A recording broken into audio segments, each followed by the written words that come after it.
আসসালামু আলাইকুম। আশা করি আপনারা সবাই ভালো আছেন।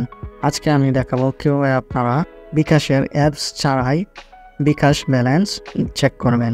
তো বিকাশ ব্যালেন্স চেক করা হয়তো আমরা অনেকেই জানি না। তো আজকে আমরা এই ভিডিওটার মাধ্যমে জেনে নেব। যদি আপনারা এই ভিডিওটি ফুল দেখেন, তো প্রথমে আপনাদেরকে ফোন পেডে চলে যেতে হবে। ফোন পেডে গিয়ে বিকাশের কোডটি ডায়াল করতে হবে। বিকাশের কোডটি হচ্ছে *247# দিয়ে আপনার যেই সিমে বিকাশ আছে সেই সিমটি সিলেক্ট করে দেবেন। তো আমার গ্রামীণ সিমে বিকাশ আছে, তো আমি গ্রামীণ সিমটি সিলেক্ট করে দিচ্ছি। সিলেক্ট করে দেওয়ার পর আপনাদের সামনে অনেক অপশন আসবে। দেখতে পাচ্ছেন send money to non bKash user, microfinance, download bKash app and my bKash.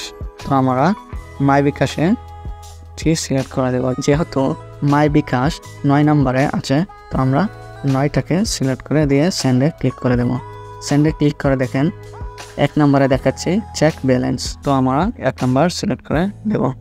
Number select করে দেওয়ার পর দেখতে পাচ্ছেন ইন্টার মেনু পিন, তো আপনার পিনটি দিয়ে দেবেন। তো আমি আমার বিকাশের পিনটি দিয়ে দিচ্ছি।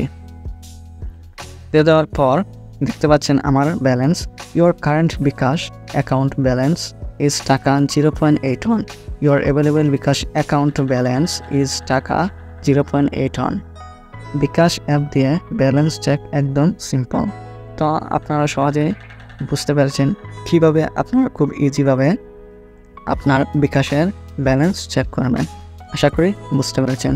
যদি বুঝে থাকেন তাহলে অবশ্যই একটি লাইক করে দেবেন। আর এতটুকু দেখার জন্য আপনাদেরকে অসংখ্য ধন্যবাদ।